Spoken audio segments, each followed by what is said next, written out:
बिस्मिल्लाहिर्रहमानिर्रहीम। नाज़रीन इकराम अस्सलाम वालेकुम। आज़ाद जम्मू कश्मीर के मिनी लंदन कहे जाने वाले शहर मीरपुर के पाकिस्तान मेडिकल एसोसिएशन के वाइब्रेंट इंटेलेक्चुअल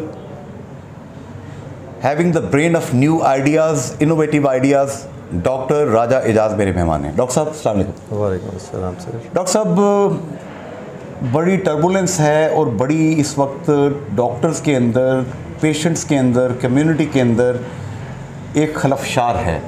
क्या आप नोट कर रहे हैं? नहीं, मेरे ख्याल में सर अगर ब्रॉडर स्पेक्ट्रम में चीज़ें देखें तो जनरली इस वक्त जो इंडो पाक सिचुएशन चल रही है उस हवाले से एक टू सम एक्सटेंट अनरेस्ट पाया जा रहा था, जो वो भी काफ़ी हद तक सेटल हो चुका है। और बाकी जहाँ तक डिपार्टमेंट ऑफ हेल्थ की चीज़ें हैं, ये बातें हैं, तो उसमें एज़ पर रूटीन वर्किंग है, कोई ऐसी सिचुएशन नहीं है कि या ब्रॉडर पर्सपेक्टिव में बात कर रहे हैं। मैं फोकस हूँ, मैंने मिनी लंदन से स्टार्ट किया है। मीरपुर के डॉक्टर्स, मीरपुर डिवीज़न के डॉक्टर्स, आज़ाद जम्मू कश्मीर के डॉक्टर्स और यहीं के दर्जा बदर्जा अवाम, गरीब अवाम आपस में दस्तों गिरबान बाज़ हो जाते हैं। कसूर डॉक्टर के ऊपर डाल दिया जाता है। आखिर में जब गुफ्तगू होती है पता चलता है कि डॉक्टर के पास कैथ लैब होगी तो स्टेंटिंग करेगा, बैकअप होगा तो बाईपास सर्जरी करेगा, वरना डॉक्टर अकरम चौधरी मरहूम को रेफ़र करना पड़ेगा। डॉक्टर का कसूर नहीं है। क्या कहते हैं आप? देखें, इसमें दो चीज़ें हैं। कोई भी चीज़ जो है वो रातों रात चेंज नहीं होती। जो समझने की ज़रूरत है कि अगर आज से 10-15 साल पहले चले जाएं तो जो हेल्थ की सर्विसेज या जो इंफ्रास्ट्रक्चर या जो सहूलियात थी वो आप मुझसे बेहतर समझते हैं। और आज के दौर में अगर देखें, मैं सिर्फ मीरपुर की बात करूं तो आपको एक तब्दीली ज़रूर नज़र आएगी। अगर आपने बात की कैथ के हवाले से और बात की कैबेज के हवाले से, लेकिन इसमें वही बात है कि अगर कुछ अर्सा पहले देखें तो खराज तहसीन उस सूफ़ी को, उस मर्द मुजाहिद को, उस दरवेश को अल्लाह ताला उनकी जो कब्र की मंज़िल है और जो उनकी अगली मनाज़िल हैं उसमें उनको अल्लाह ताला आसानियाँ पैदा करे और उन्हें करवट जन्नत नसीब करे। जो उन्होंने पौधा लगाया था वो पौधा फिर डॉक्टर औरंगज़ेब साहब, डॉक्टर यूसुफ साहब और हमारे बहुत सारे सीनियर डॉक्टर्स की मौजूदगी में रज़ा गोरसी साहब वो शहीद रहे, वो चलता रहा। फिर आप ही ने देखा कि पिछले कुछ अरसे से वहाँ पे एंजियोप्लास्टी स्टार्ट हुई और वो एंजियोप्लास्टी बड़ी इफ़ेक्टिवली चल रही। अब उसमें वही बात है कि कहीं ब्रेक्स आती हैं, कि प्रॉब्लम होते हैं, तो वो वक्त के साथ रेक्टिफाई होते हैं और उसको मज़ीद बेहतर करने के लिए कोशिश की जाती है। यहाँ पे हम छोटा सा एक अज़ान का ब्रेक लेते हैं। अज़ान हो रही है, अज़ान के बाद यहीं से गुफ्तगू शुरू करेंगे। जी, अज़ान के ब्रेक के बाद बात वहीं से शुरू करते हैं। डॉक्टर राजा एजाज़ साहब, आपके पास यहाँ पे डायलिसिस सेंटर मौजूद है, किडनी ट्रांसप्लांट सेंटर नहीं है। ट्रांसप्लांट होगा तो ज़ाहिर है कि लोग वापस आएंगे ज़िंदगी की तरफ। अगर KIC के अंदर कैबेज का बैकअप होता तो डॉक्टर सईद आलम, डॉक्टर बुरहान साकिब, डॉक्टर रज़ा उल हक, डॉक्टर नदीम, डॉक्टर सदफ़ कियानी और दीगर नाम अगर मैं भूल रहा हूँ, माजरत उसके लिए, शॉर्ट टर्म मेमोरी लॉस का इशू है मेरे साथ। तो ये कोई ऐसे तो नहीं थे कि खुदा न खास्ता उनको सेफ़ हैंड्स में भेजने की बजाय मौत के रास्ते पे गामज़न कर देते? ये इतने कठोर तो नहीं थे। हाँ सर, पहली चीज़ ये है कि आपने बात की डायलिसिस की, तो डायलिसिस सेंटर वही बात है कि 10 साल पहले तो नहीं था बना, और जो 2002 में बना, जो 22-23 साल पहले बना, और जो उसकी नीड्स थी वो फुलफिल हुई। चौधरी ज़हूर साहब ने 4 मशीनें साइका ज़हूर अपनी बेटी के नाम पे लगाई। जिस बेटी को अपना गुर्दा दिया वो अल्लाह के पास चली गई। आप बिल्कुल बजा, और देखिए कि उसका फ़ायदा क्या हुआ। आज 27 मशीनें हैं, लेकिन सीट यहाँ पे जो मोस्ट इम्पॉर्टेंट चीज़ है, जिससे एक फैक्टर को हम हमेशा निगलेक्ट करते हैं, हमारी जो नॉन गवर्नमेंटल ऑर्गेनाइजेशंस हैं वो, उनका काम और उनकी जो खिदमात हैं वो बेअंतहा है, और उससे कोई दूसरा इनकार नहीं कर सकता कि हम ये कहें कि उनकी कंट्रीब्यूशन या उनके एफ़र्ट्स के बगैर कोई चीज़ हो सकती है। और जब मीरपुर के डायलिसिस की बात करूं तो डॉक्टर ताहिर साहब का नाम ना लिया जाए तो बड़ी ज़्यादती है कि जिस मेहनत और जिस मुखलसानापन के साथ उन्होंने इसको इस्टेब्लिश किया के साथ राफी सलीम, लेकिन शबीर शाह, शकील साहब, चौधरी अल्लाह देता मरहूम के बेटे, मैं उस साइड पे आता हूँ। डेफिनेटली शहर के जितने भी मुखैर हजरात हैं और बिज़नेस कम्युनिटी के वो टाइकून स्पेशली जिनका आपने नाम जिक्र किया, इनके बगैर तो ये मुमकिन नहीं है। लेकिन यहाँ एक चीज़ जो साथ जिस कंपोनेंट को हम मिस कर देते हैं वो गवर्नमेंट भी है। देखें, गवर्नमेंट का अदारा है डिवीज़न हेडक्वार्टर टीचिंग हॉस्पिटल, अगर इसके अंदर बना हुआ है तो इसका मतलब है कि गवर्नमेंट की ऑनरशिप साथ मौजूद है। अगर यही अदारा आप किसी प्राइवेट बिल्डिंग में शिफ्ट कर लेते या प्राइवेट जगह पे होता तो शायद सिचुएशन डिफरेंट होती। आपकी इजाज़त से एक बात कर सकता हूँ? जी जी श्योर। ये काम करने वाला रियासत का था, ये हाजी सलीम साहब का नहीं था कि केएसी बनाएं। रियासत माँ होती है, बिल्कुल ठीक है। ये करने वाला काम रियासत का था कि यहाँ पे डायलिसिस का इंतजाम करते, गरीब मरीजों के लिए एक्स चक्कर के पैसे को इस्तेमाल करते। आपकी इस बात ये तो आम बंदे ने मदद की आपकी। देखें, गवर्नमेंट का एहसान कोई नहीं है, एनजीओ का एहसान है। नहीं, इसमें जो इम्पोर्टेंट चीज़ है, आप जिस अगर एनजीओ खा रही है पैसा उस नाम पे, तब तो मैं कहता हूँ ठीक है, वादा खुद जेब में रख रही है। इसमें जो इम्पोर्टेंट चीज़ है, एनजीओज़ की जो सर्विसेज हैं वो तो मैंने पहले आपको बताई, लेकिन अगर हम बिल्कुल गवर्नमेंट को या सिस्टम को माइनस कर दें तो मेरा ख्याल में ये जस्टिफाई नहीं है। कहीं ना कहीं गवर्नमेंट की कंट्रीब्यूशन चीज़ों में होती है। जहाँ तक आपकी इस बात का तल्लुक है कि ये चीज़ें गवर्नमेंट रियासत माँ होती है और रियासत का काम होता है, तो अनफॉर्चुनेटली जब हम ये बात करते हैं तो फिर हम 1-2 साल की बात नहीं करते, फिर हम दइयों की बात करते हैं। दूँ आपकी इजाज़त से, ज़कात फंड में यहाँ पे सेक्रेटरी हेल्थ दीगर बड़े लोग जो थे उन्होंने आके डॉक्टर ताहिर साहब के साथ मीटिंग की, डीजी हेल्थ साहब ने मेहरबानी की और जो ज़कात डिज़र्वर पेशेंट्स हैं उनके लिए 3,500 रुपये उन्होंने एलोकेट किए। स्कैंडल ये है कि अरसा दराज से उनमें से 2,000 रुपया अस्पताल वाले काट लेते हैं। क्यों काटते हैं? सर पहली बात, जो बच्चों की ज़कात काट के, गरीबों की ज़कात काट के आपने गवर्नमेंट चलानी है, अस्पताल चलाने। पहली बात ये है, जो आपने ये बात की इसकी मुझे तो ये है, मैं बता रहा हूं, अगर ऐसा हो रहा है क्या ठीक है? नहीं, जब तक ये इन्फॉर्मेशन अथेंटिक ना हो और जब तक इसके फिजिक्स में होता था, लेट्स सपोज हम समझ जाते थे, नहीं आंदा है सवाल सानू। असल में इंसाइड साहब मफरूज़ों पे बात जो है ना, डॉक्टर ताहिर ने मुझे ये बात बताई है कि मेरी ये चीज़ काट रहे हैं और मैं अरसे से एहतजाज कर रहा हूँ लेकिन मेरी नहीं सुनी जा रही। अब बताएं। तो इसमें यकीनन ताहिर साहब ने आपको ये भी बताया होगा, ऑन कैमरा मौजूद है, ताहिर साहब ने शायद आपको ये भी बताया होगा कि गवर्नमेंट कितना फंड देती है डायलिसिस को चलाने के लिए। वो तो गवर्नमेंट का फ़र्ज़ है। नहीं, वो डॉक्टर ताहिर पैसे खा रहे हैं ना। नहीं, या अगर हम देखें, आवाम फैसला करेगी कि मेरा आर्गुमेंट ठीक है या इनका ठीक है। जो मोस्ट इम्पॉर्टेंट चीज़ है, मैं वो आपके इस लफ्ज़ से डिसएग्री करूँगा जो आप 2-3 बार दोहरा चुके हैं कि डॉक्टर ताहिर पैसे खा रहे हैं। वो नहीं खाते। जब हम एक बंदे को ईदी मीर पर कह रहे हैं, एक बंदे को हम डायलिसिस का फाउंडर कह रहे हैं, डायलिसिस के लिए दिन रात काम करने वाला कह रहे हैं, तो उस बंदे के लफ्ज़ के साथ इस तरह का लफ्ज़ ज्वाइन करना मेरे ख्याल में ये नाइंसाफ़ी होगी, पहली चीज़। दूसरी जो इम्पोर्टेंट चीज़, जवाब दें इस बात। हाँ नहीं, दूसरी जो इम्पोर्टेंट चीज़ जो आप जिस बात का जिक्र कर रहे हैं वो मैंने पहले आपसे अर्ज़ की कि मफरूज़ों पे हमें नहीं चलना चाहिए। ये जो बात आपने अभी की है, ये जो बात आपने अभी की है, ये बात मीरपुर कह रहे हैं, मुझे ऑन कैमरा कह चुके हैं। ये बात हम डिस्कस कर सकते हैं। ये बात फैक्ट एंड फिगर्स के साथ देखी जा सकती है कि जो पैसे आप बता रहे हैं काटे जा रहे हैं, वहाँ 3,500 आता है, 2,000 अस्पताल काट लेता है जी, हम आपको पानी देते हैं, बिजली देते हैं, ये सहूलत देते हैं। ओ भाईजान, ये आपका फ़र्ज़ है, ये तो आपकी हेल्प कर रहे हैं प्राइवेट बंदा जो इंग्लैंड में बैठ के पैसे कमा के 20 लाख 50 लाख 1 करोड़ दे देता है। इसमें इंसाइड साहब 2 और चीज़ें हैं जो आप मेरे ख्याल में मुझसे ज़्यादा समझते हैं कि कोई जो हॉस्पिटल इंटरनली कुछ मैनेजमेंट्स होती हैं और कुछ गवर्नमेंट के लेवल पे होती हैं ये चीज़ें। अब ये चीज़ देखने की ज़रूरत है कि आया ये कोई गवर्नमेंट की इंस्ट्रक्शंस हैं इन चीज़ों पे या इंटरनली उस ऑर्गेनाइजेशन और जो हॉस्पिटल के एडमिनिस्ट्रेटर्स हैं उन्होंने बैठ के कोई म्यूचुअली चीज़ें तय की हुई। डॉक्टर ताहिर की इजाज़त के बगैर, ठीक है? नहीं, डेफिनेटली डॉक्टर ताहिर तो स्टेक होल्डर, आपकी जुबान में बिल्कुल ऐसे ही है, स्टेक होल्डर की इजाज़त के बगैर। नहीं, स्टेक होल्डर अरसे से चीख रहा है, मुझे कई इंटरव्यू दे चुके हैं कि मेरे ये पैसे ना काटे जाएँ। इन ब्लैक एंड वाइट MS साहब को दरख्वास्त दे चुका है कि प्लीज़ ये पैसे ना काटे जाएँ। चलिए, इस पे ताहिर साहब से बात करेंगे और अगर जेन्युइनली डेफिनेटली आप भी एक क्रेडिबल साफ़ी भी हैं और सोसाइटी की आपका दोस्त हूँ, बड़े की फिगर भी हैं और दोस्त भी हैं, डेफिनेटली आप ये बात कर रहे हैं तो इसका मतलब ये है कि इस बात को देखने की ज़रूरत है। और अगर आगे चलते हैं, मेरा बड़ा पर्टिनेंट क्वेश्चन है, फ्लैशबैक। श्योर। एमरजेंसी के अंदर डॉक्टर साहब बैठे हुए थे, चंद साल पहले की बात है, आप ही PMA के सदर थे, तीसरी दफ़ा सदर बने हमारे डॉक्टर साहब माशाल्लाह। Congratulation for this. Thank you sir. ये लोगों का, डॉक्टर्स कम्युनिटी का आप पे एतमाद है। बहुत शुक्रिया माशाल्लाह। Thank you.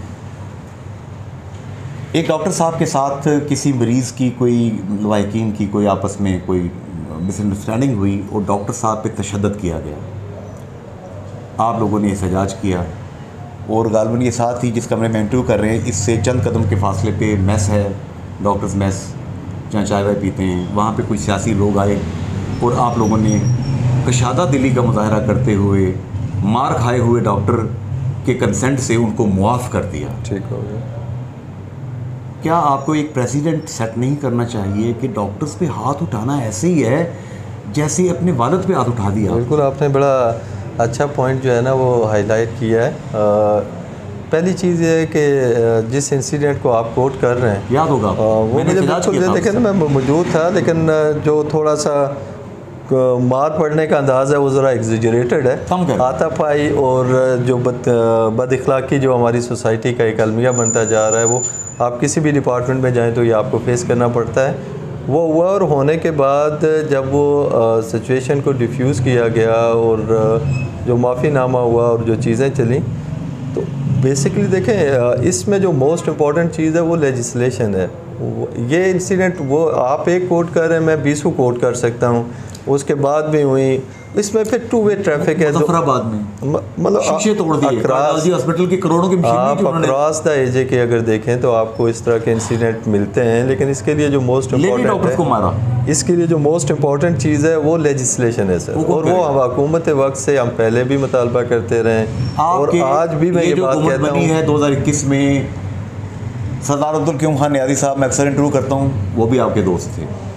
सरदार तनवीर इलियास खान साहब आए, वो अक्सर आपके पास, और अदनान मरगूब के घर में अक्सर उनके वालिद साहब के साथ उनके अच्छे से इस्लाम दुआ है। उस दौर से जब वो वहाँ डॉक्टर होते थे आपकी दोस्ती थी। अनवारुल हक साहब मेरी इत्तला के मुताबिक आपकी ओपिनियन का बड़ा एहतराम करते हैं, आपको वैल्यू करते हैं। आलिजा यही 3 वज़ीर आज़म है, लेजिस्लेटर कहीं चीचों के मलिया में रहते हैं। सर जो पहली बात यह है कि मैं तो एक अदना सा ENT स्पेशलिस्ट हूँ और उसके साथ मेहरबानी हमारे मीरपुर के डॉक्टर्स थे, मेरे दोस्त थे राजा रज़ाक साहब, लेकिन इसमें अच्छा करें। जो मोस्ट इम्पॉर्टेंट चीज़ है कि चाहे नियाज़ी साहब हूँ, अपना तनवीर इलियास साहब हूँ या मौजूदा हमारे प्राइम मिनिस्टर चौधरी अनवार साहब हूँ, देखें एक सरकारी मुलाजिम का किसी भी प्राइम मिनिस्टर के साथ दोस्ती वाला रिलेशन नहीं हो सकता। एहतराम का रिलेशन हो सकता है और एक वर्किंग कोऑर्डिनेशन ज़रूर हो सकती है, जो नियाज़ी साहब के साथ भी हमारी सेंट्रल PMA जो सरदार वाजिद हैं जो प्रेसिडेंट, वो उनकी भी शहीदों और गाजियों की सरदार के साथ भी सरदार वाजिद वाकई शहीदों और गाजियों के अमीन हैं कि जब वो कोई बात करते हैं तमाम डॉक्टर खड़े हो जाते हैं। तो तनवीर इलियास साहब के साथ भी एक वर्किंग कोऑर्डिनेशन रहा और मैं समझता हूँ कि यही कोऑर्डिनेशन अब भी चल रहा है। लेकिन अब की अगर मैं बात करूँ तो मैं यकीनन ये क्रेडिट दूंगा इस वक्त के हमारे जो हेल्थ मिनिस्टर हैं और जो वज़ीर आज़म हैं निसार अंसर अब्दाली साहब और चौधरी अनवारुल हक साहब को। देखें 2-3 चीज़ें हैं, वैसे तो मैं बहुत सारी चीज़ें आपको देखें, चाहे वो डॉक्टर्स हमारे हेल्थ एम्प्लॉइज़ की मराहत की बात हो, चाहे हेल्थ के इंफ्रास्ट्रक्चर की बात हो, और चाहे आपके दूर दराज जो एरियाज़ हैं, जो BHUs हैं, जो आपकी CDs हैं, जो आपकी डिस्पेंसरीज़ हैं, उनके अंदर स्टाफ को यकीनी बनाना और डॉक्टर को मौजूद कराना, ये स्टेप्स हों। तो ये थोड़ी सी मैं प्लानिंग सर ये प्लानिंग हुई और एक्सिक्यूशन भी होगी, अभी हुई ना माशाल्लाह। ये अब्दाली साहब इसमें स्टेक होल्डर हैं, मुबारकबाद के मुस्तहिक हैं। सर इसमें कोई दूसरी राय नहीं। वज़ीर आज़म साहब ने बैकअप किया आपको। देखें अगर हुकूमत वक्त ना चाहे, सिर्फ महकमे का एक मिनिस्टर एफर्ट्स कर रहा हो और वज़ीर आज़म या जो हुकूमती पूरी नेटवर्किंग है वो ऑन बोर्ड ना हो, तो हाउ इट कम पॉसिबल कि आपकी 90 से ज़्यादा जो है ग्रेड 18 की स्पेशलिस्टों की सीटें तख्लीक हो जाएं, आपकी 150 से 200 मेडिकल ऑफिसर 17 की सीटें निकल आएं, 800 से ज़्यादा आपकी टेक्निकल पोस्टें आ जाएं, तो ये तो गवर्नमेंट के विल के बगैर तो पॉसिबल नहीं है। मीरपुर आज़ाद कश्मीर में मीरपुर मेडिकल कॉलेज, मोहतरमा बेनज़ीर भुट्टो शहीद मेडिकल कॉलेज में साइकेट्रिस्ट की एक पोस्ट चाहिए, और मेरा दोस्त, मेरा क्लास फेलो, ठीक है अकरबा परवरी है तो मैं कर रहा हूँ, डॉक्टर शकील आसफ़ को आप जलील कर रहे हैं। कोटली अटैच किया हुआ है, कोटली पे रखा हुआ है, वहाँ पे अटैच यहाँ किया हुआ है। आप एक और डॉक्टर साजिद मंजूर पैदा करना चाहते हैं कि सफ़र करते करते वो भी किसी खाई में गिरे और शहीद हो जाए? क्या प्लानिंग है आपकी? जनाबे जितने लोग हैं, मैं सदर वज़ीर आज़म की बात नहीं कर रहा हूँ, जो नीचे लोग प्लानिंग करते हैं, आपकी प्लानिंग क्या है? मीरपुर में 19 ग्रेड की सीट देते हुए क्या होता है आपको? प्लास्टिक सर्जरी का डिपार्टमेंट यहाँ पे चाहिए, हमारे पास बंदा मौजूद है, HR मौजूद है, डडियाल में लगाया हुआ उसको। सॉरी, मैं ज़रा बात सर इसमें जो है ना, जो इम्पोर्टेंट चीज़ है, पहली चीज़ ये सर साजिद साहब की जब हम कोट करते हैं ना, तो हमें इस बात का ख्याल रखना चाहिए कि जब हम ये वाली बात को दिल दुखा है उसके ऊपर। सर मेरे बहुत अच्छे दोस्त थे, उनकी पूरी फैमिली बहुत क्लोज सर्कल में है, लेकिन अगर हम उसको इस चीज़ के साथ लिंक करें तो ये नाइंसाफ़ी है सर। देखें, मैं यहाँ से मेंबर जाता हूँ अपने घर, और अल्लाह ना करे रास्ते में मेरे साथ हादसा हो जाता है, और कल मेरे ही दोस्त अब आप उठ के ये कहें कि जी डॉक्टर साहब मीर पर्सन या कोई मेंबर का डॉक्टर यहाँ, ये थोड़ी सी नाइंसाफ़ी है। एक सवाल का जवाब। अच्छा नहीं सर, नहीं ये बड़ा इंपॉर्टेंट है, मेरा दिल दुखी होता है सर जब हम ये बात करते हैं। I back your 1 minute. Sure. Sajid साहब पहले दिन मेरे पास वहाँ मुझे मिले, डॉक्टर गुलबहार साहब, बाबा आर्थोपेडिक सर्जरी, पहली मुलाकात। उन्होंने कहा मेरे अब्बा की बाजू की हड्डी टूट गई थी, तो वो उनको कुछ यहाँ किया गया सरकारी, लेकिन मैं इत्तेफाक से 3rd ईयर का स्टूडेंट था, और उसी दिन मैं आर्थो का कोई लेक्चर सुन के आया था। मैंने देखा अब्बा को दर्द है, मैंने कहा हड्डी सही तरह सेट नहीं है। मैं वापस आया और ये गुलबहार साहब हैं, इन्होंने इलाज किया। उस दिन मैंने अपने आप से तहिया किया मैं आर्थोपेडिक सर्जन बनूं। दोस्ती होगी। उनके अब्बा का शाम को मुझे फ़ोन आया प्रोफेसर मंजूर साहब का, उन्होंने बहुत अफेक्शन का इजहार किया। मीरपुर में एक डॉक्टर साहब जो हैं वो लाहौर जा चुके हैं, डॉक्टर आकाश साहब, वालदा की खिदमत के लिए। दूसरे डॉक्टर साहब को हार्ट अटैक हुआ, और वो जाहिर है कि ऐसा मसला है, इसमें अब क्या करें, अब बंदा, ठीक है, तो उन्होंने छुट्टी अप्लाई की, उनका हक बनता है, ठीक है। अब सीट खाली थी, ठीक है, आप नया बंदा अपॉइंट क्यों नहीं करते हैं? एक प्राडो बेच दें, एक आप हुकूमत की कोई चीज़ बेच दें। आप देखें ना, ना यहाँ प्राडो बेचने की ज़रूरत है, ना हुकूमत की चीज़ बेचने की ज़रूरत है। जब सीट खाली है तो सीट पर बंदा चाहिए। क्यों नहीं आ रहा सर? तो बंदा चाहिए, बंदे के लिए गवर्नमेंट, कोई भी गवर्नमेंट हो, ये नहीं कोई भी गवर्नमेंट हो, वो या एक नई इंडक्शन करेगी थ्रू PSC सीट को अनाउंस करके, या किसी को ट्रांसफ़र करेगी। और जो गवर्नमेंट एम्प्लॉय सर XYZ कोई भी है, उसकी जो ट्रांसफ़र पोस्टिंग ये पार्ट ऑफ जॉब है। अगर हम इसको इन चीज़ों के साथ लिंक करना शुरू, तनख्वाहों में इजाफा करना होता है तो रातों रात अपोजिशन और गवर्नमेंट मिल के कहते हैं 1.5 लाख तनख्वाह बढ़ा के हम 5,60,000 कर रहे हैं। एक डॉक्टर की नौकरी पैदा करना कौन सा मुश्किल है, जो कि इंसानी जानों का अमीन है। तो सर एक डॉक्टर की नहीं, 90 डॉक्टरों की पोस्टें मांगी हुई आपने, वो क्रिएट हुई हैं सर, बजट में आ चुकी। डॉक्टर शकील आसफ की क्यों नहीं क्रिएट किया आपने? सर डॉक्टर शकील आसफ साहब का जो मामला है, मेडिकल कॉलेज में कोर्स बंद हो जाएगा। डॉक्टर शकील आसफ साहब का जो मामला है, वो आपके जितने अच्छे दोस्त भाई हैं, मेरे भी उतने अच्छे दोस्त भाई हैं, बहुत दफ़ा उनसे ये बात डिस्कस भी हुई है। वो इस वक्त 19 की सिचुएशन में, अगर आप 18 साइकेट्रिस्ट की पोस्ट होगी भी तो वो 18 में बैठेंगे। एक पॉइंट। दूसरी जो बात है सीट सर, भाई 5.5 लाख की तनख्वाह अपनी कर सर 19 की जो 19 जो है वो PTI भी शामिल है इसमें। सर 19 ओपन हो जाता है, उसमें आपको 19 में स्पेशलिस्ट सीट रिक्वायर नहीं होती। अगर सीट मौजूद है तो उस पर बंदा एडजस्ट होता है। एक चीज़ आप जो दूसरी चीज़ है कि शकील साहब को बखूबी अंदाज़ा है कि उनकी जो पोस्टिंग है उसकी 18 की किसी और के अगेंस्ट पोस्टिंग इन प्रोसेस भी है, एक चीज़।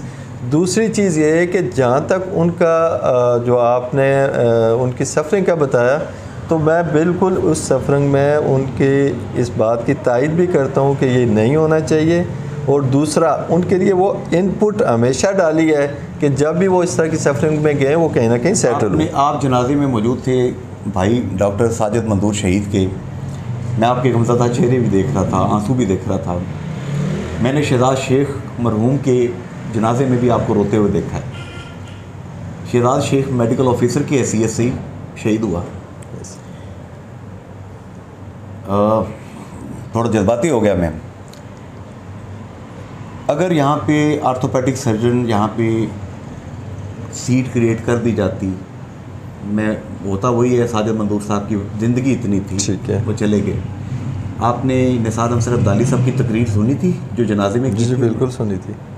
लोग रो पड़े थे, ऐसे लोग रो पड़े थे। मैं कह रहा हूँ हुजूर, अगर HR आप जैसे डिमांड करते हैं कि मेडिकल कॉलेजेस के अंदर जितने लोग यहाँ के लोकल गवर्नमेंट जॉब्स में हैं उनको आप आहिस्ता आहिस्ता एडजस्ट करते जाएं और जिनकी ज़रूरत है उनको ट्रेंड करके लाते जाएं। अच्छा, ये बड़ी अच्छा आप सबसे जो इम्पोर्टेंट है ना, हमें ये सर समझने की ज़रूरत है कि अगर डिपार्टमेंट ऑफ हेल्थ की यहाँ पे हर डिपार्टमेंट के एक के बजाय 10 सीट्स भी होंगी ना, तो कॉलेजेस के मामला एड्रेस नहीं हो सकते। क्यों नहीं हो सकते? इसलिए कि जब तक कॉलेजेस के रूल ऑफ बिज़नेस नहीं डिफ़ाइन होंगे कि कॉलेजेस को आया government of Azad Jammu and Kashmir as a department of health का पार्ट एंड पार्सल जब तक बाई लेजिस्लेशन नहीं करती, वो एक ऑटोनोमस अदारे के तौर पर लिया जा रहा है। पंजाब में क्या है? ठीक है, पंजाब में इंटायरली डिफरेंट है। हमारी पंजाब के साथ है, इस्लामाबाद के साथ सर है। फेडरल और पंजाब दोनों में इंटायरली डिफरेंट सिचुएशन है। यहाँ जो हमें सारों को लंदन में गया सर, यहाँ पे जो सबसे ज़्यादा हमें एम्फिसाइज़ करने की ज़रूरत है वो ये है कि जो मेडिकल कॉलेजेस हैं, इनके जो रूल ऑफ बिजनेसेस हैं जो BOG के थ्रू ये रन हो रहे हैं, वहाँ पे इस बात को अंडरस्टैंड करवाने की ज़रूरत है कि कॉलेजेस के सिस्टम को हेल्थ के साथ एटलीस्ट सेमी ऑटोनोमस लेवल पे तो इनकॉर्पोरेट करें। किसने करें? क्यों? ये हुकूमत वक्त ने करना है। ये इस हुकूमत वक्त ने देखें, ये जो रिस्पॉन्सिबिलिटी है, ये 2011 में मेडिकल कॉलेजेस बने, इसके बीच में 3-4 मियां रशीद साहब आए, मियां रशीद साहब के बाद इमरान आजम भट्ट साहब आए, भट्ट साहब के बाद अब ये जो सारा सर ये जो सारा पिछले 10-12 साल का अरसा गुजरा है, ट्रांजिशन नहीं, मैं इस मामले में ये समझता हूँ कि सेटल डाउन हो चुका होना चाहिए था, जो नहीं हुआ।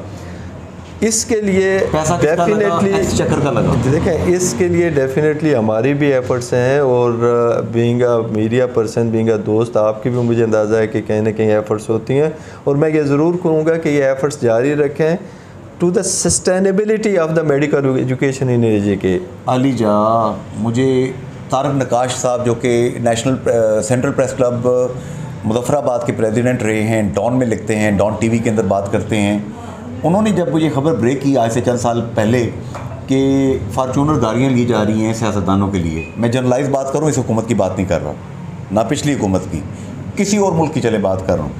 तो उन्होंने कहा ये गाड़ियाँ लेके दी जा रही हैं 2.5 या 2 करोड़ की, पता नहीं कितने की। कहने लगे यार मुझे समझ नहीं आ रहा, गंगा चोटी पे जाके इन्होंने वहाँ इजलास करना होता है या मुजफ्फराबाद में? अगर इंडिया के अंदर जिसको हम गालियाँ देते हैं, मारुति के अंदर वहाँ पे मिनिस्टर घूम सकते हैं, तो हमारे मिनिस्टर साहब भी घूम सकते हैं। मैं जनरलाइज बात कर रहा हूँ, आज की हुकूमत की बात नहीं कर रहा। अहम तरीन चीज़ है, जिस तरह आम आदमी पार्टी के बंदे ने 300 यूनिट बिजली मुफ्त दे दी, पानी मुफ्त दे दिया, दीगर चीज़ें मुफ्त दे दी, तालीम मुफ्त दे दी, आम आदमी को कुछ देना आप। सर जी, पहली जो चीज़ है ना, एक तो मैं बड़ा कैटेगोरिकली इख्तलाफ करता हूँ एक चीज़ से, जब हम इंडिया की किसी पॉजिटिव चीज़ की मिसाल पेश करते हैं। हज़रत अली रज़ी अल्लाह अन्हु का कौल है कि मुस्बत चीज़ जहाँ से मिले ले लो। सर, इल्म मोमन की गुमशुदा मिरास है, जहाँ से मिलो ले लो। सर, इंडिया की बात ना करें सर, वहाँ बड़े अच्छे लोग भी हैं। सर जो बात है, वहाँ पे गांधी ने, नेहरू ने पाकिस्तान को पैसा दिलवाने के लिए मरण बरत रखा था, पाकिस्तान को हिस्से का पैसा मिला था। सर जी बात ये है, बात वो करें जो दुनिया में सर जी नहीं, बात ये है कि अगर इतना बढ़ जाए कि दूसरे की अच्छी चीज़ को भी आप माइनस करें। बात यह है ना कि अगर आपने दूसरे की अच्छी चीज़ को तो उजागर करना है, वहाँ पे जो सच और हकीकत ये होती है कि उसकी नेगेटिव चीज़ को भी फिर प्रोपगेट करें। नहीं, अगर हम सिर्फ और सिर्फ हम अपने मुल्क की इल्म मोमन की गुमशुदा मिरास है, जहाँ से मिले ले लो। देखें, इल्म हासिल करो, चाहे तुम्हें चीन जाना पड़े। चीन में कौन से मुसलमान रहते थे? सर जी बात ये है, जो बात आप कर रहे हैं ना, ये मेरा नज़रिया है, ये मेरी बात है कि मुझे इंडिया की इस बात से बिल्कुल भी मुझे कतन जो है वो ये नहीं है। इंडिया से आने वाला पानी ठीक है सर जी, अब मुझे बोलने का मौका देंगे तो मैं वो बात करूँगा ना। इंडिया के तो मिसाल को मैं इस सिनेरियो में, क्या मैं किसी भी सिनेरियो में कभी एक्सेप्ट करने को तैयार हूँ। एक चीज़, आई ऑब्जेक्ट।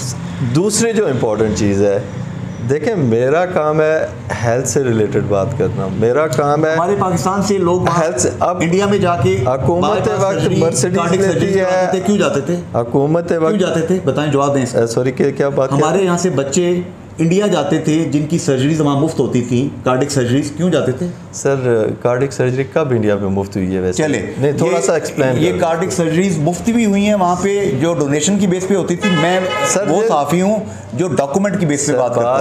और जब पाकिस्तान इंडिया की जंग हुई है, उन्होंने हमारे वहाँ पे मरीजों को निकाल दिया। सर नहीं, उसमें देखें, जो आप डोनेशन की बात करते हैं ना, इंडिया को पैसा मिला, किसी डोनर ने दिया ना, पॉइंट क्या है, उसको तो पैसा मिला, लिवर ट्रांसप्लांट हो रहा है। नहीं, मैं आपको और इन्फॉर्मेशन ऐड अच्छी बात किसी दुश्मन की भी अच्छी है, बुरी बात किसी दोस्त की भी बुरी है। जी, मेरा नजरिया ये, आपकी जो बात है, आपका जो नज़रिया है वो आपके काबिल कदर है, लेकिन इंडिया के अंदर इस वक्त जो रजीम चल रही है और जो फ़लसफ़ी और जो सोच चल रही है, अगर आप उस फ़लसफ़ी और उस सोच के साथ आप इस बात को कि वो मारुति कार में है तो ये बहुत हम हाईलाइट करें, लेकिन उसका जो फाशिस्ट चेहरा है ये आज से नहीं गुजरात के अंदर, गांधी के दौर से चल रहा है। मैं अभी ये इस सिनेरियो में वाजपेयी के दौर से चल रहा है, जो लाहौर आए थे मियां नवाज शरीफ साहब के मेहमान बने थे सर, तो ये एक अच्छा अमल है। उनके दौर में मारुति चल रही थी। चले मोदी को छोड़ देते हैं। वाजपेयी साहब जो कि मियां शहबाज शरीफ नवाज शरीफ साहब के दोस्त हैं, ठीक है, ये मोदी साहब भी जो है ना मियां नवाज शरीफ साहब की घर में शादी में आए थे। अभी तो हमारी चले बहुत सर, पहली चीज़ ये है कि जो मैं आपके साथ बैठा हुआ हूँ, मेरा कंसर्न जो बात करने का बात करना पड़ता है हेल्थ पे जी, क्योंकि मैं ना तो जियो पॉलिटिक्स का स्टूडेंट हूँ, ना मैं कोई डिफेंस एनालिस्ट हूँ, मैं एक डॉक्टर हूँ, और डॉक्टर्स और हेल्थ से रिलेटेड जो चीज़ें हैं वो बेहतर आपके साथ डिस्कस कर सकता हूँ। लेकिन जहाँ पे बात इंडिया की आती है तो being a doctor, geopolitical student ना होना एज ए स्ट्रेटजिक या डिफेंस एनालिस्ट तो नहीं है, लेकिन as a Kashmiri, as a Pakistani, जो सेंटिमेंट इंडिया के साथ के लिए हो सकता है वो मेरा पॉजिटिव नहीं हो सकता। चलिए अब बात को ख़त्म करते हैं। यहाँ पे एक शेर है, आपको शेर सुना सकता हूँ? जी क्यों नहीं जी, बजा। हम हुए तुम हुए मीर हुए, हम हुए तुम हुए मीर हुए, उनकी जुल्फ़ों के सब असीर हुए। कभी गिरफ्तार हुए हैं आप? असीर गिरफ्तार होने को नहीं अभी तक नहीं हुआ। कभी स्टूडेंट पॉलिटिक्स के दौरान कोई एहतजाज किया हो रशिया में? नहीं, मुझे बताया था कुछ आपने। नहीं, मैं रशिया में तो रहा ही नहीं। जो भी मुल्क था चाइना में रशिया चाइना एक जैसे ही हैं दोनों, चीनी भी नहीं, डिफरेंट है। अच्छा, छोटे मोटे प्रोटेस्ट तो चलते हैं स्टूडेंट। कभी गिरफ्तार हुए? नहीं, हमेशा फरार हो जाते थे आप? फरार हो जाते थे। माशाल्लाह एक्टिव आदमी हैं आप। पंजाब के अंदर, फेडरल के अंदर, केपी के अंदर डॉक्टर्स मुख्तलिफ एहतजाज करते थे। मैं ये पीटीआई की बात नहीं कर रहा, मैं पीटीआई की बात नहीं कर रहा। मुख्तलिफ प्रोटेस्ट करते थे तो लोगों डॉक्टरों पे तशद्दुद हो जाता था, गिरफ्तार हो जाते थे। दुख होता था? मैं साथ हुआ करता था, प्रोटेस्ट में साथ होता था। गिरफ्तार फिर भी नहीं थे होते, फिर भाग जाते थे आप? मेरा टाइम गुजरा है फेडरल के अंदर सारा। फेडरल में वहाँ पे आप गिरफ्तार नहीं हुए? वाईडीए में भी रहा, एक्टिव रहा, टर्मिनेशंस फेस की हैं। टर्मिनेशंस फेस की हैं। जो गिरफ्तारी है फेडरल के अंदर, आज तक कोई डॉक्टर गिरफ्तार नहीं हुआ प्रोटेस्ट के। घंटी पड़ जाती है। वो पार्ट एंड पार्सल होता है। जब आप गवर्नमेंट की रेट को या जब आप प्रोटेस्ट में जाते हैं तो कहीं ना कहीं तो ये चीज़ें चलती हैं। पंजाब में गिरफ्तारियाँ हुई थी, पंजाब के अंदर हुई थी, बिल्कुल। अहमद भट्ट साहब मेरे मेहमान बनते थे। अहमद भट्ट साहब जो है वो मेरे बड़े अच्छे दोस्त भी हैं। और जब ये सारी मूवमेंट पंजाब में चल रही थी, पैरेलल फेडरल में चल रही थी, और फेडरल के अंदर अल्हम्दुलिल्लाह लीडरशिप यही होती है कि जो कम्युनिटी है उसके राइट की बात करें, लेकिन कम्युनिटी को सफरिंग में ना लेके जाएं। अब मैं लपेट की बात करूंगा, जी जरूर, क्योंकि मेरे भी पर यहाँ पे जलते हैं। जी ज़रूर। और आप तो चूँकि सिस्टम का हिस्सा हैं, बिल्कुल जिम्मेदार आदमी हैं, मैं लपेट की बात करूँगा। अगर आज़ाद कश्मीर में किसी डॉक्टर को गिरफ्तार किया जाता है तो पीएमए की स्ट्रेटजी क्या होगी? सर पहली लपेट की बात कर रहा हूँ मैं सर इस पर ओपन बात करने को तैयार हूँ। पहली बात यह है कि देखना ही होता है कि आपकी गिरफ्तारी किस पॉइंट की, किस एलिगेशन पे हो रही है, मोस्ट इम्पॉर्टेंट है। खुदा र ख्वास्ता मैं यहाँ से निकलता हूँ, मेरी कोई ख़ानदानी दुश्मनी चल रही है और मैं उसकी लपेट में आता हूँ और मुझसे कोई हादसा हो जाता है, तो वो डॉक्टर तो मैं हूँ, लेकिन एज ए जो एक नॉर्मल ह्यूमन बीइंग के तौर पे मुझसे एक हादसा 302 का सरजद हो जाता है, तो क्या पीएमए वहाँ 302 के लिए जाके कॉन्टेस्ट करेगी? पॉसिबल ही नहीं है। डेफिनेटली वो उसका एक ड्यू और प्रोसेस है। सेम विद अदर केसेस, वो नोयत देखी जाती है, एक चीज़। दूसरी चीज़ जो इम्पोर्टेंट चीज़ होती है कि वो ये होता है कि आपकी solidarity with the community in certain limitations, ठीक है। वो लिमिटेशन के मुताबिक जो पीएमए का रोल होता है वो प्ले भी करती है, और जिधर आप इंडिकेट कर रहे हैं वहाँ भरपूर प्ले करके एक्सक्यूशन पॉजिटिवली भी करवाइए। सर मेरे इल्म में ये बात आई है, एक नाखुशगवार सी सिचुएशन पिछले दिनों क्रिएट हुई, बिल्कुल, और आपने डॉक्टर राजा फिदा हुसैन साहब DHO साहब के साथ मिल के, यहाँ के MS कौन है आजकल, जी सरदार आमिर अजीज़ साहब, उनके साथ मिल के आपने बड़ा पॉजिटिव रोल अदा किया और अपनी कम्युनिटी की इज़्ज़त भी बचाने की कोशिश की और उन डॉक्टर्स का करियर भी बचाने की कोशिश की।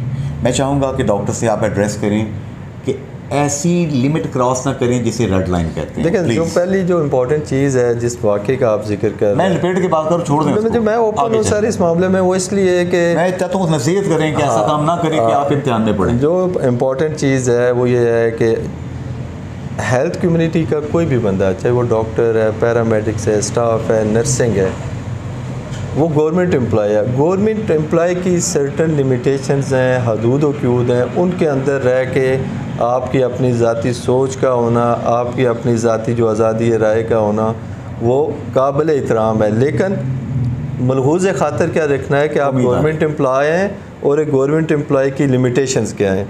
वो चाहे पॉलिटिकल सिनेरियो की बात हो, चाहे वो अदारों के बारे में बात हो, चाहे वो मुल्क के बारे में बात हो, खुदारा कोई ऐसी बात, कोई ऐसी चीज़ ना करें जिससे आपकी मुल्क की सलाहियत, आपकी कम्युनिटी की रिस्पेक्ट, आपके इंस्टीट्यूशंस की रिस्पेक्ट और आपके पॉलिटिकल प्रोसेस की रिस्पेक्ट जो है वो डिसऑन हो। अपने आप को पॉजिटिव रखें, यूनाइट रखें और अपने प्रोफेशन के साथ लॉयल हों। जब आप अपने प्रोफेशन के साथ लॉयल होंगे तो आप डायरेक्टली और इनडायरेक्टली मुल्क की भी खिदमत कर रहे होंगे और कम्युनिटी की भी खिदमत। बहुत खूबसूरत बात की आपने। मैं क्लोज़ करूँगा प्रोग्राम को। डॉक्टर राजा एजाज साहब एक इंटेलेक्चुअल हैं। इनसे मेरी दोस्ती की वजह बहुत मुतबर्रक और पाक है। KIRF हॉस्पिटल जातला, जहाँ पे डॉक्टर चार्ल्स वीवा बरतानिया से आके rhinoplasty and cleft lips and palates की करते थे ऑपरेशन, और डॉक्टर साहब वहाँ पे जाके वॉलंटियर काम करते थे।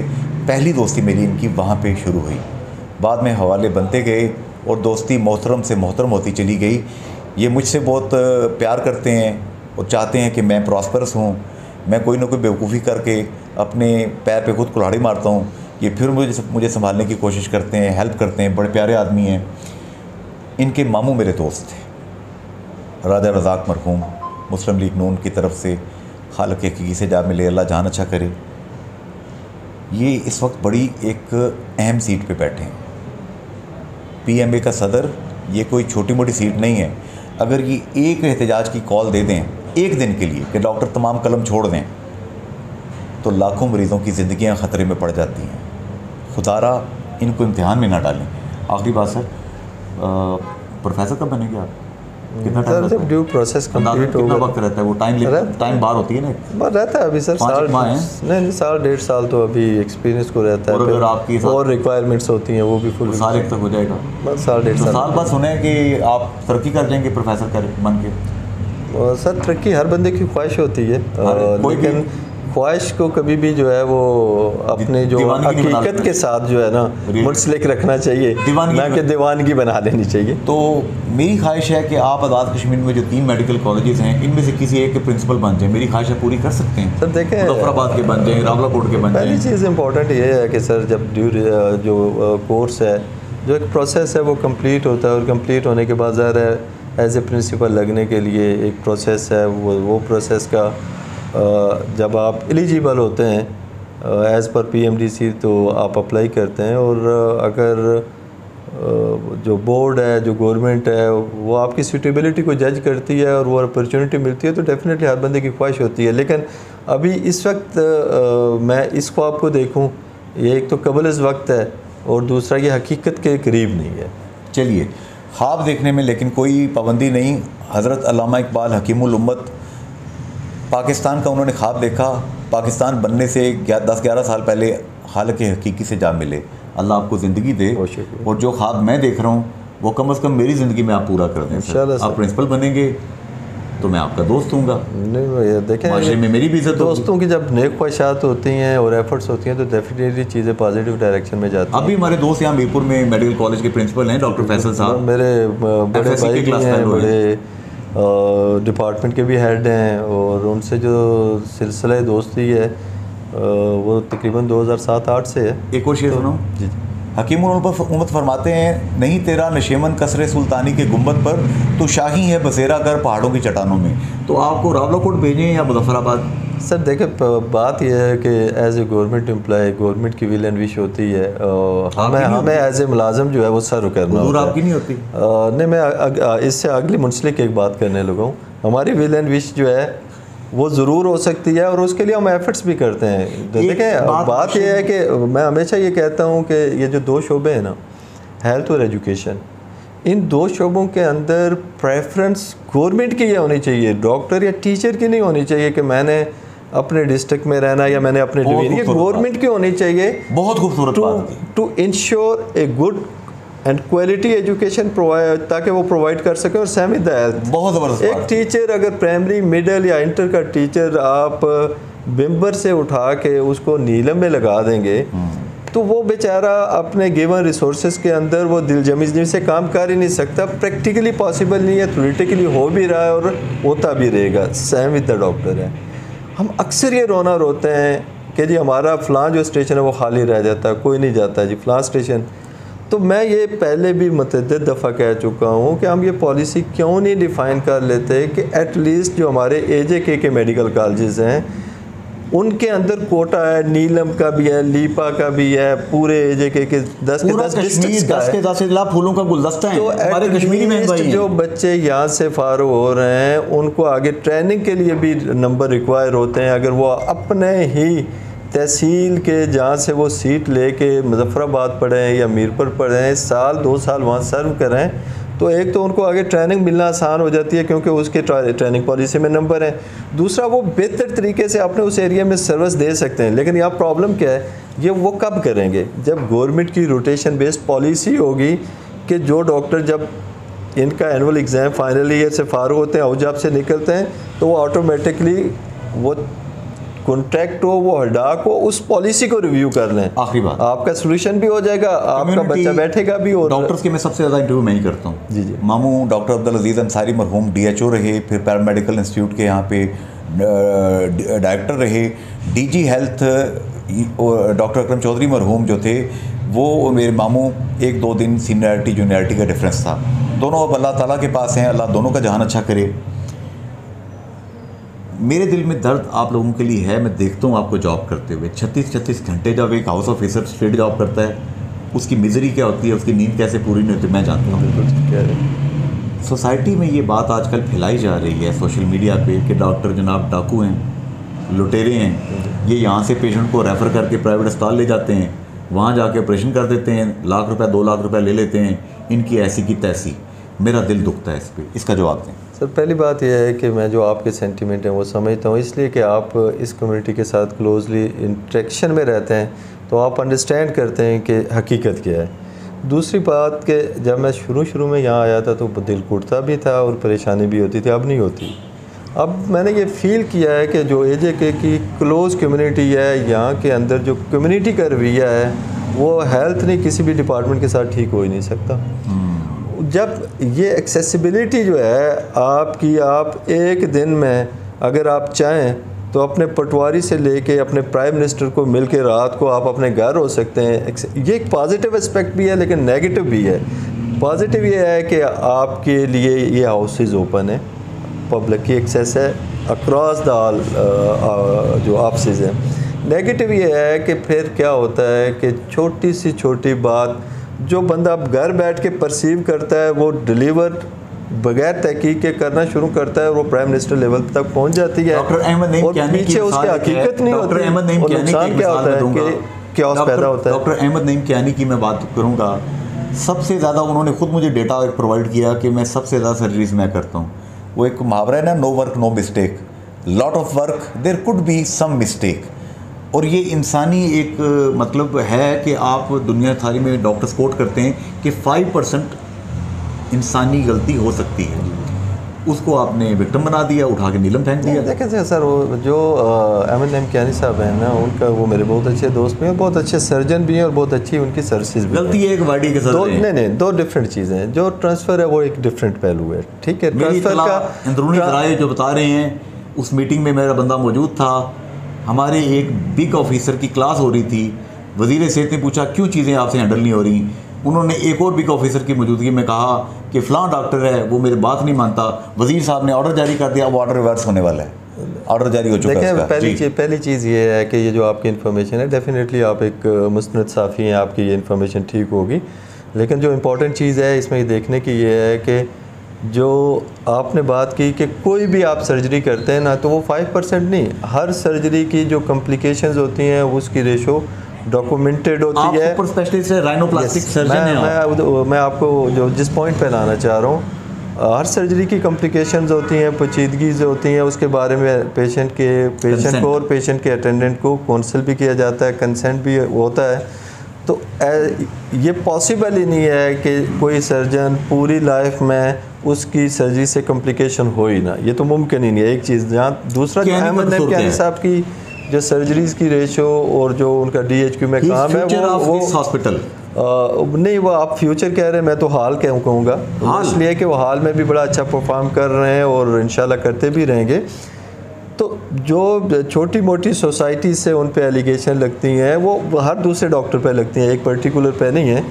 तो उसके अंदर बात वही है कि जब कोई इंक्वायरी होती है, जब एक पूरा निज़ाम बैठा हुआ है, हेल्थ की अपनी इंक्वायरीज़ हैं, एडमिनिस्ट्रेशंस की हैं, तो अगर कोई पहली बात तो इंटेंशनली कोई डॉक्टर चाहते ही नहीं है। अगर कोई ऐसी नेग्लिजेंस जो नेग्लिजेंस कंट्रोलेबल थी और कंट्रोल नहीं की गई, तो वो एक डिफरेंट सिनेरियो है, उस पर आप बात कर सकते हैं। लेकिन कियानी का कसूर क्या है? टू द पॉइंट मुझे जवाब दें, उसका कसूर क्या है? देखें, कियानी साहब का कोई कसूर नहीं है। उस गरीब आदमी का ये कसूर है कि वो यहाँ से लोगों को रेफर नहीं होने देता, उन गरीबों का ख्याल करते हुए कहता है मैं यहीं पे तुम्हारा इलाज करूँगा। बिल्कुल, उनको दवाइयाँ भी पल्ले से बाल कर दे देता है, उनका सर्जरी भी मुफ्त करता है। उनका कसूर है क्या? नहीं, अब मतलब उनको आप किस पॉइंट से कह रहे हैं कि उनका कसूर क्या है? कसूर ये कि उनके बारे में उल्टी सीधी मीडिया के ऊपर जनाब बैशिंग शुरू हो गई। वो तो फिर आपके कुलीग हैं, आपको समझा रहे हैं। उनके हक में बात की है। देखिए मुझे लोगों ने गालियां दी हैं, मैंने उनकी वजह से गालियां दी। मैं यही तो कह रहा हूँ ना कि सर, मैं तो आपकी टीम का हिस्सा हूं। लोग कहते हैं कि ये है ही डॉक्टरों का। मेरा पॉइंट ये है, मेरा पॉइंट ये है ना, ये सोसाइटी की तरफ से है ना, सोसाइटी की तरफ से क्या कानून नहीं बन जाना चाहिए? अब मैं इस पे आ रहा हूँ ना सर, लेजिस्लेशन नहीं होनी चाहिए कि एक डॉक्टर को टच करना अनबेलेबल एक जुर्म होगा, एक नर्स के बारे में नामुनासिब बात करना अनबेलेबल जुर्म होगा। लेजिस्लेटर अपनी गाड़ियाँ, अपने पर्क्स, 5 लाख तनख्वाह, रातों रात PTI, PMLN, PPP, जितनी जमातें हैं सारे हमारे दोस्त हैं, ये मिल के पास कर लेते हैं। लोग देख रहे हैं, आप एक्स पढ़िए, सोशल मीडिया पढ़िए, लोग चीख रहे हैं। क्या कहते हैं सर? देखिए, इसमें जो ये तो आपने बिल्कुल वो जो पहला सवाल किया था उस पर वापस ले गए ना, कि इसके लिए तो हम चाहते हैं कि ये जो डेफिनेटली जो वर्क प्लेस हैरेसमेंट है, वर्क प्लेस जो है ये बदमज़गी है, तशद्दुद है, ये सरकारी अमलाक है ना। मैं आपको ये भाई एक बात कहूँ, मैं आप ये कहना शुरू हो गया हूँ कि देखें, ये जो इमरजेंसी है, ये वहाँ पे इमरजेंसी में काम करने वाले डॉक्टर की नहीं है, वो उसकी वर्क प्लेस है। इमरजेंसी की जो बिल्डिंग, जो शीशे हैं, वो गवर्नमेंट के हैं। जब वो शीशा टूटता है तो वो गवर्नमेंट के काम के अंदर मदाखलत दरअंदाजी, रेट ऑफ द स्टेट पे अटैक हुआ है। इसके अंदर क्या है, तो इसके अंदर लेजिस्लेशन ऑलरेडी मौजूद है। इम्प्लीमेंट देखें ना आप, इम्प्लीमेंट कौन करेगा? कार्य सरकार में मदाखलत नहीं, इम्प्लीमेंट कौन करेगा? वो जो डॉक्टर बैठ के वहाँ काम, इम्प्लीमेंट कौन करेगा? सर, अब ये जो मैं पॉइंट इस्टेब्लिश करना चाह रहा हूँ कि कुछ लेजिस्लेशन मौजूद है जिस पर इम्प्लीमेंटेशन जो करेगा, जो पुलिस करेगी, इंतजामिया करेगी। सर, उसमें पुलिस है, इंतजामिया है। पुलिस आपकी बात नहीं मानती?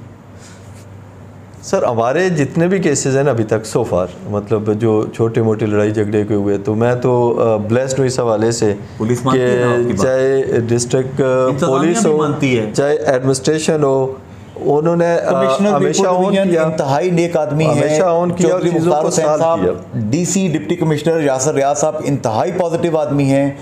DIG जनाब डॉक्टर लियाकत साहब खुद डॉक्टर हैं, बड़े ख़ानदान से हैं, इंतहाई स्ट्रेट और दयानतदार आदमी हैं।